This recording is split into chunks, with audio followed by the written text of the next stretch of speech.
I am what you might call a practicing atheist. I'm quite happy to be an atheist because I think actually God likes atheists better.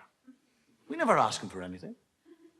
We're not bothering him all the time saying, oh, God, please help me, I want this thing. And as a practicing atheist, there's certain things that I travel around the world, and no matter where I go, somebody called Gideon leaves me this book to read. It's an Irish book because it says it all began at the beginning.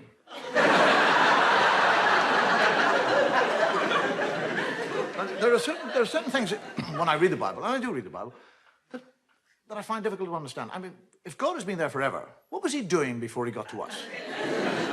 I mean, what was he out there doing? Was he sitting there going, bored today, what'll I do? And then suddenly from nowhere, he suddenly decided to create a world. I'll make a world, that's what. Make a world, yes, that's what I'll do. Rivers, seas, boom, mountains,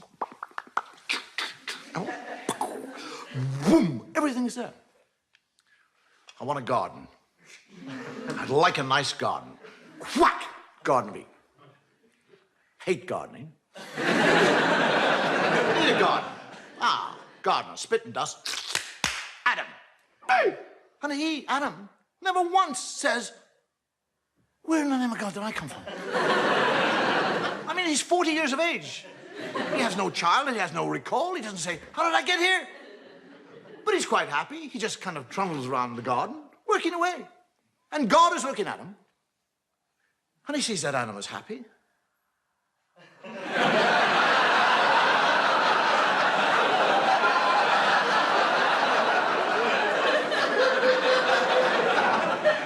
I didn't put him there to be happy.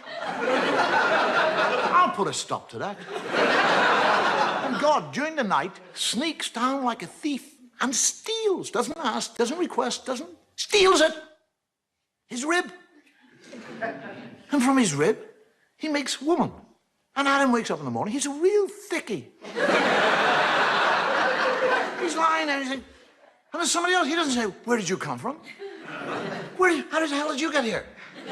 Where did you get those lumps?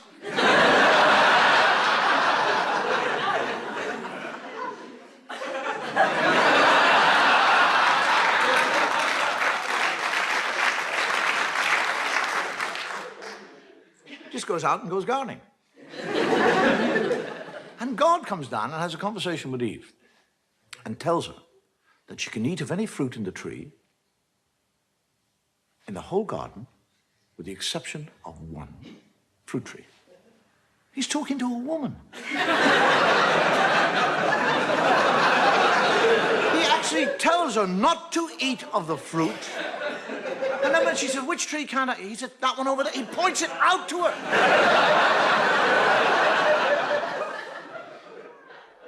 And when he goes and hides, and she sneaks up to the tree, and a snake comes down and has a conversation. A snake. Now, if I see a snake, I'll back off. One starts talking, I'll crap myself.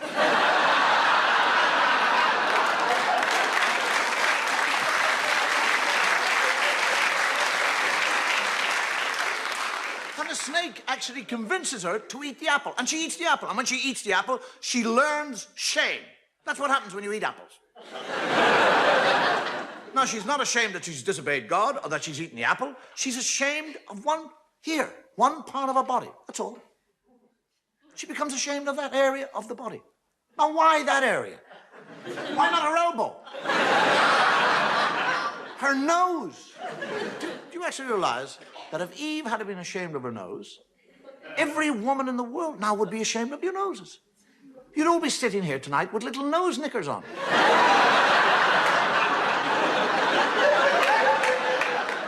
Men would be in nightclubs watching totally naked ladies with G-strings on their nose.